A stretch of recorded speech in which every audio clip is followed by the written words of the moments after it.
Buongiorno e benvenuti alla TG Sicilia. Vediamo i titoli di questa edizione. Dall'università non si può tornare in una bara. Al TG Sicilia parla il sindaco di Solarino, paese di Chiara, la studentessa morta sulla circonvallazione di Catania. La giovane era a mano nella mano con il fidanzato quando è stata travolta sulle strisce pedonali. Emergenza incendi, arrestati 3 piromani che nei mesi scorsi hanno distrutto ettari di terreno nel Trapanese. Uno di loro è un operaio della forestale. Per appiccare i roghi attendevano l'arrivo del vento di scirocco. Attesa e ansia al liceo Galilei di Spadafora, iniziati oggi gli orali per gli 11 ragazzi costretti a ripetere la maturità dopo le irregolarità emerse lo scorso luglio. Sicilia, addio. Gli isolani residenti all'estero sono 815.000, quasi quanto gli abitanti di una metropoli. La Germania è la prima meta, Agrigento la provincia più abbandonata dagli emigranti. Extravergine sempre più caro. In Sicilia il prezzo dell'olio supera i 10 euro al litro. Secondo le stime degli addetti ai lavori, nei prossimi mesi potrebbe costare ancora di più. A Catania una casa per i senza tetto. Open day nel dormitorio di Nesima che ospita 50 persone. Tra loro c'è Orazio che ai nostri microfoni racconta: qui ho ritrovato la dignità. E infine calcio, il Catania, ancora in cerca della nuova guida tecnica, supera il Picerno in Coppa Italia e approda agli ottavi. In Serie B il gol di Koulibaly regala una vittoria d'oro al Palermo nel recupero con il Brescia. I rosa salgono al terzo posto.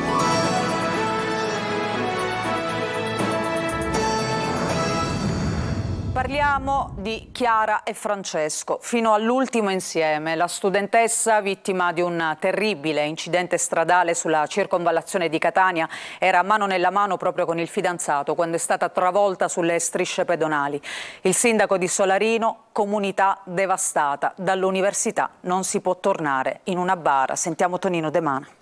La fine delle lezioni, il ritorno a casa, magari a programmare la serata, la cena, un film da vedere insieme. Ma il destino crudele e beffardo attendeva Chiara sulla circonvallazione, a pochi metri dalla cittadella universitaria che frequentava da poco, essendo iscritta alla facoltà di scienze biologiche.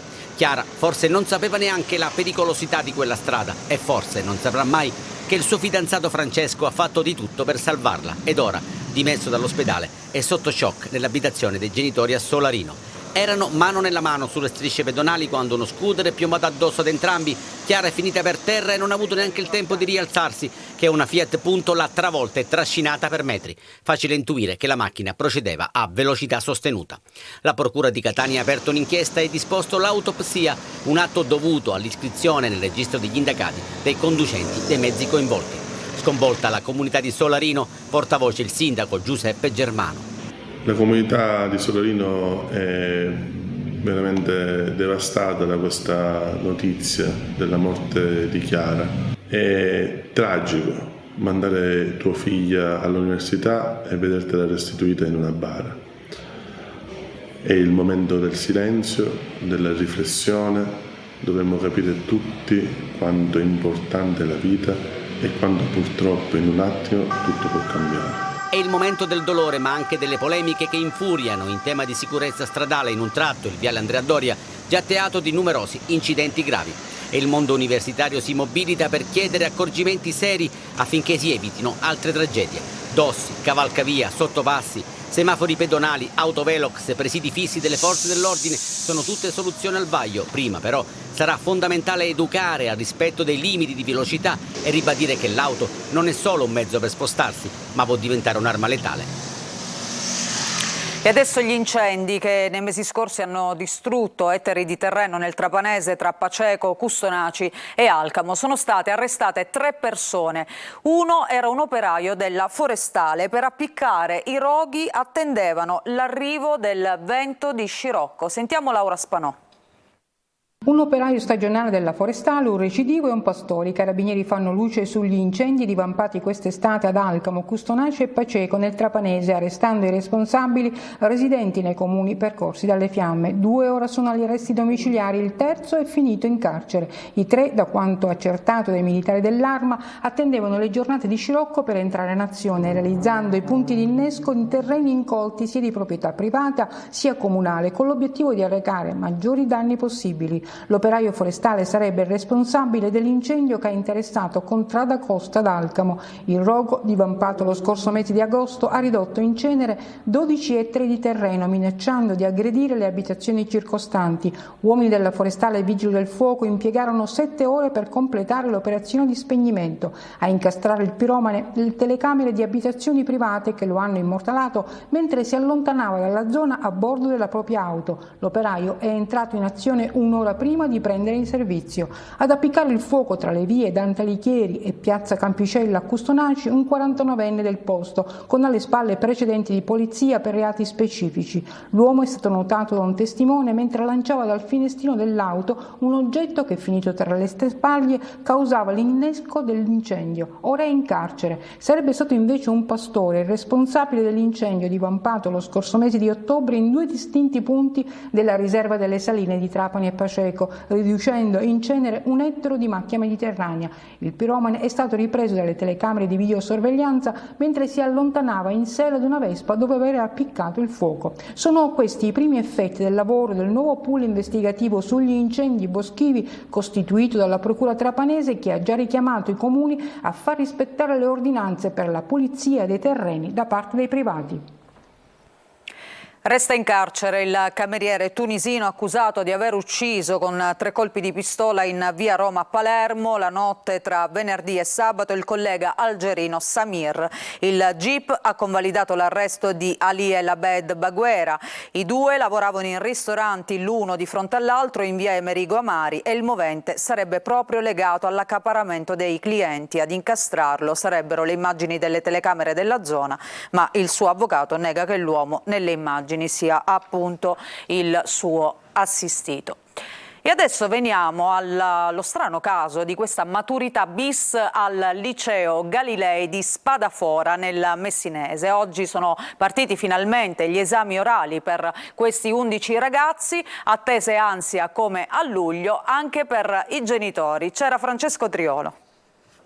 Per molti la fine di un calvario, soprattutto psicologico. Al liceo Galilei di Spadafora in provincia di Messina sono iniziati gli esami orali bis della prova di maturità per 11 studenti della quinta linguistico che hanno dovuto ripetere la prova dopo le irregolarità emerse in quella dello scorso luglio e venute fuori dopo il ricorso di una delle studentesse. Oggi primo giorno svolto in un clima di serenità con la commissione presieduta dal dirigente dell'Istituto Anis di Messina Elio Parisi, che ha cercato di mettere gli studenti tutti a proprio agio. E allora, nonostante la tensione del momento, tutti hanno affrontato la prova dimostrando di aver studiato.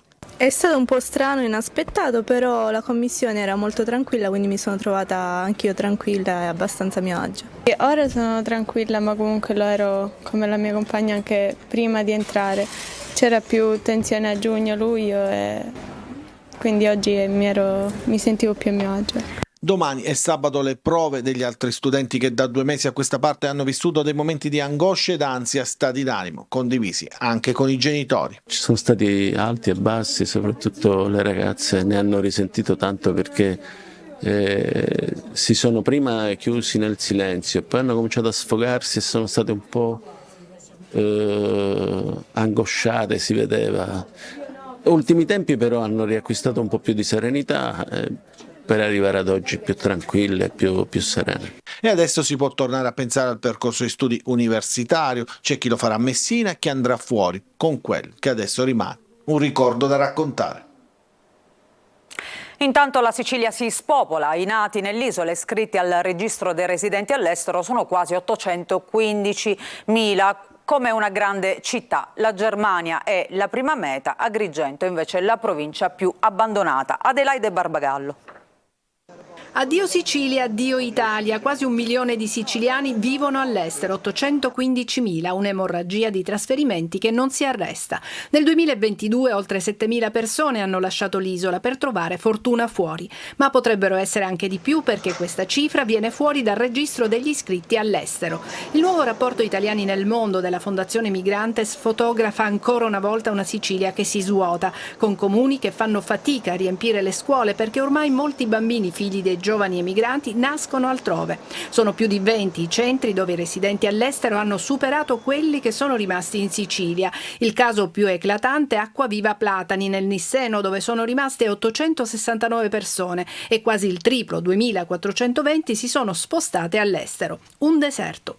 La fuga di residenti non risparmia i grandi comuni a partire da Palermo, Catania e Messina. Sono 37.000 i palermitani che vivono all'estero, più degli abitanti del centro storico, 23.000 i catanesi che hanno lasciato la città per andare fuori. Tra le province Agrigento è la più abbandonata, con 160.000 residenti all'estero, e Favara è tra i primi 10 comuni per fuga di abitanti. Qualcuno specula come se il problema fosse l'immigrazione, in realtà dalle nostre parti il problema è l'emigrazione.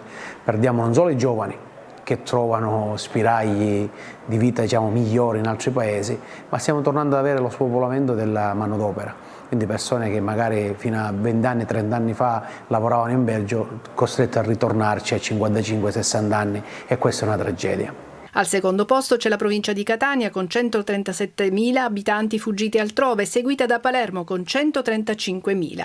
Quasi la metà, il 44% di chi lascia la Sicilia per trasferirsi altrove sono giovani. La prima meta è la Germania.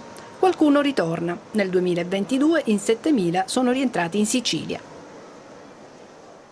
E adesso parliamo invece dell'olio d'oliva italiano, che è sempre più richiesto. Se ne produce di meno e di conseguenza i prezzi salgono, soprattutto per i consumatori. Per il presidente di Oleum Sicilia, Terrasi, nei prossimi mesi potrebbe costare addirittura ancora di più. Noi siamo stati in un uliveto di Solarino con Francesco Aloi. Vediamo.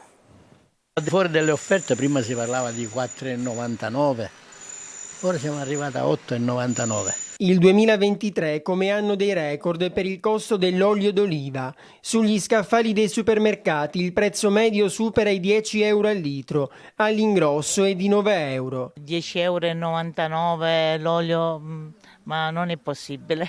Prima quanto lo pagava? Ma all'incirca 6 euro, 6,50. Ci stiamo più attenti. La Spagna, primo produttore mondiale, ha registrato un forte calo nel raccolto. Così le aziende si sono rivolte ad altri paesi come l'Italia.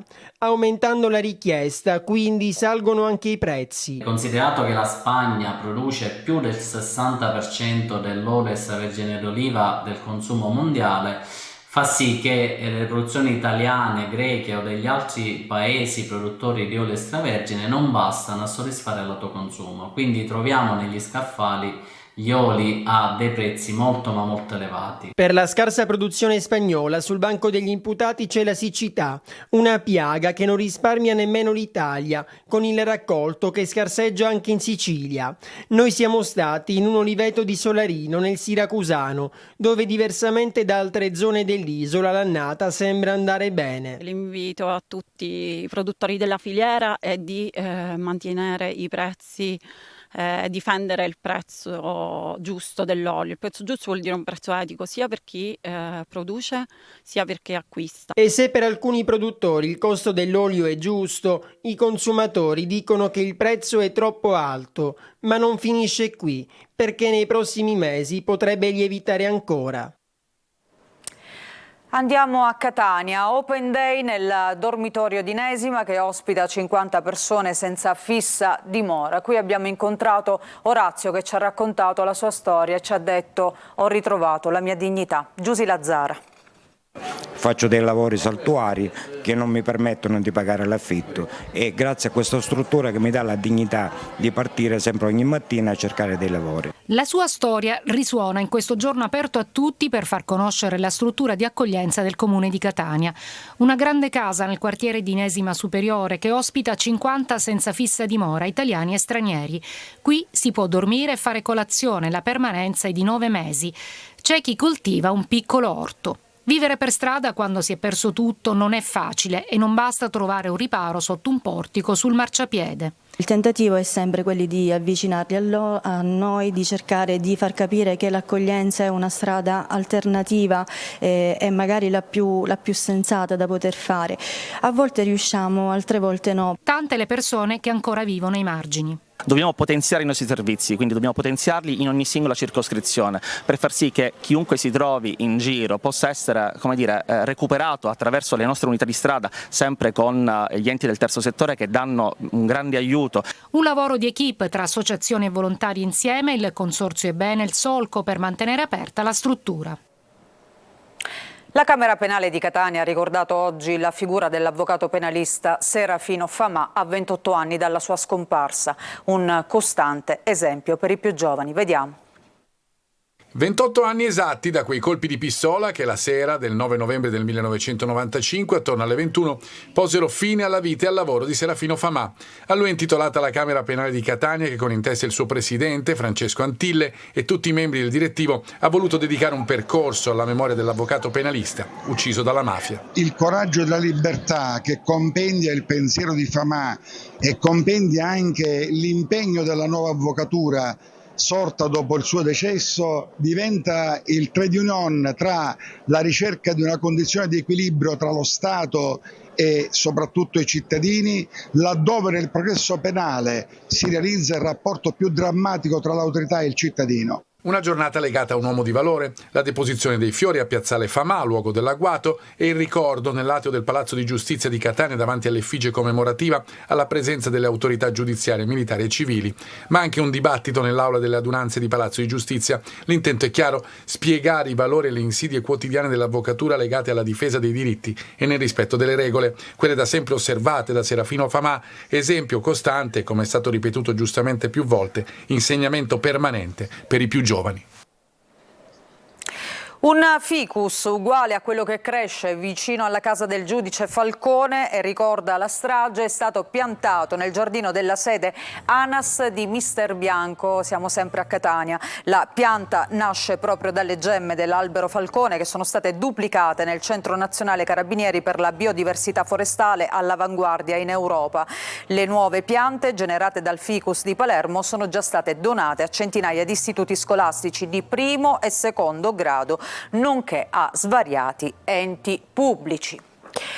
Studenti di alcuni istituti della Basilicata di Catania si sono esibiti al Teatro San Giorgi con due musicisti di eccezione, Alfio Antico e Paolo Sorge. Vediamo.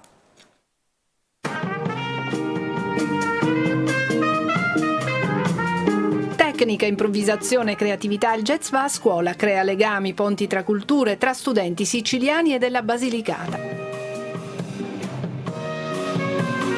È il progetto Basi Jazz con la finalità di formare giovani guide del jazz a Matera, ha coinvolto il Liceo Stigliani e il Comprensivo Minozzi in Sicilia, l'Istituto Concetto Marchesi di Mascalucia e il Parini di Catania. A quale opportunità bella quella di far godere ai ragazzi cosa vuol dire suonare insieme e condividere. Prima di partire per Matera, l'orchestra interscolastica si è esibita al Teatro San Giorgi di Catania con ospiti speciali, il cantautore e percussionista lentinese Alfio Antico e il chitarrista catanese Paolo Sorge. Faccio musica popolare, ma direi che io sono popolare, amo la vita, amo la natura. E Paolo mi suggerisce: no, tu fai anche il jazz, non lo sai, ma la musica è così, come il vento non è mai uguale, no? O quando piove, senza tuone o con i tuoni, ma non è mai uguale, questo è bello. Questa capacità di ascoltarsi, di sentire quello che succede, essere in tanti ma formare un unico suono. Sono parole che potrebbero sembrare forse anche un po' banali, dette così, però poi assistendo al concerto credo che si chiarisca quello che sto volendo dire. A dirigere l'orchestra e a firmare gli arrangiamenti il direttore artistico del progetto Giuseppe Privitera. Noi facciamo una pausa e ritorniamo tra poco con la nostra pagina sportiva per parlare di Catania e di Palermo. A tra poco.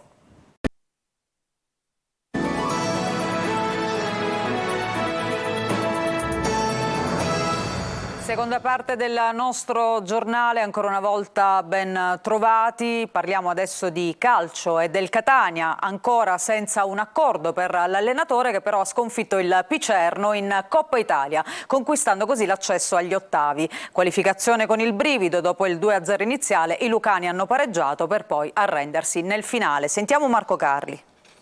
L'atmosfera del Pregara al Massimino, mercoledì di Coppa dopo il terremoto di domenica e con la dirigenza etnea in campo, con il nuovo consigliere bresciano, con Lodi che può assumere maggior peso, con Grella. Si attendono invano novità già da qualche giorno. Intanto la squadra deve riprendere il cammino e lo fa sotto la guida di Zeoli, uno che Catania ce l'ha nel sangue. Ho sempre pensato che a Catania ti devi violentare, passami il termine, dunque perché è una sofferenza e le esigenze della piazza e della tifoseria. L'approccio è lontano da quello apprezzato, per così dire, nelle ultime partite, e meno male. In 20 minuti il Catania va sul 2-0, Castellini segna il suo primo gol in maglia rossazzurra e lo fa dopo un'azione ispirata da Chiarella che conquista la punizione e da Rizzo che la batte, la vecchia guardia insomma. Anche i ragazzi che sono arrivati quest'anno stanno cercando di ambientarsi il più velocemente possibile e noi dobbiamo aiutarli a farli capire in che piazza siamo, perché comunque anche nei momenti di difficoltà dobbiamo stare uniti. A sinistra la catena De Luca Maffei funziona al meglio, viene fuori il rigore che si trasforma in una parata del portiere lucano e poi nell'autogol di Diop, 2-0. Ma poi tornano i fantasmi, nella ripresa viene fuori la condizione ancora non ottimale di tanti interpreti, il Picerno schiera l'artiglieria pesante e prima accorcia con Cico, poi raddoppia grazie alla premiata ditta Murano Vitali e rischia pure di passare in vantaggio se Bois non salvasse sulla linea. Per fortuna ci pensano Zammarini a assist e Deli gol. Il Catania passa, troverà il Crotone e adesso pensa al Cirignola in attesa di un accordo con l'allenatore nuovo. Nelle ultime ore si vira su Brocchi o Baldini. Zeoli continuerà a dare il suo contributo. In Serie B vittoria d'oro per il Palermo che batte il Brescia 1-0 nel recupero della seconda giornata di campionato. A firmare la rete della vittoria il centrocampista Koulibaly. Marco Gullà. Puntava a vincere per rialzarsi e il Palermo, anche se giocando a corrente alternata, ci è riuscito. Brescia ha battuto 1-0 al Barbera grazie a questo gol nel primo tempo di Koulibaly, pennellata di Valente e testa dell'ex Ternana che poi nell'esultanza chiama a raccolta i suoi compagni, come a dire rialziamoci tutti insieme. 3 punti d'oro per il Palermo nel recupero della seconda giornata, rosanero che si lasciano alle spalle il periodo di crisi e tornano al terzo posto ad 1 punto dal Venezia secondo e a 6 dal Parma che è primo. Una partita complicata e sofferta quella del Palermo. Corini ha rispolverato Valente e ha messo dentro Koulibaly che veniva da un infortunio e proprio da loro due è arrivata l'azione del gol. Il Brescia ci ha provato fino alla fine flirtando con la rete del pari però solo nel finale. I siciliani non hanno collezionato tantissime occasioni anche se sui piedi di Soleri nel finale è arrivata l'occasione per chiudere la contesa. Contavano i 3 punti, Corini espulsa a qualche minuto dalla fine, esulta ed esalta il gruppo. Così è stato, con grande volontà, forza di volerla portare a casa, mi è piaciuto lo spirito.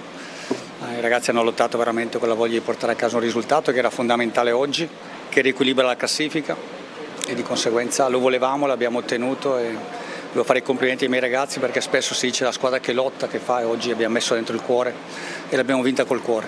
Migliore in campo colui che ha segnato la rete della vittoria.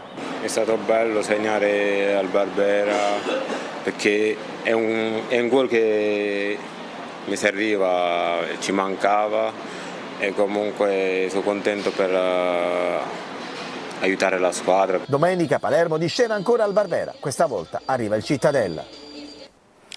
E questa era l'ultima notizia di questa edizione del TG Sicilia, grazie per averci seguito, vi ricordo che l'informazione ritorna più tardi alle 20, vi auguro una buona giornata e ci risentiamo più tardi.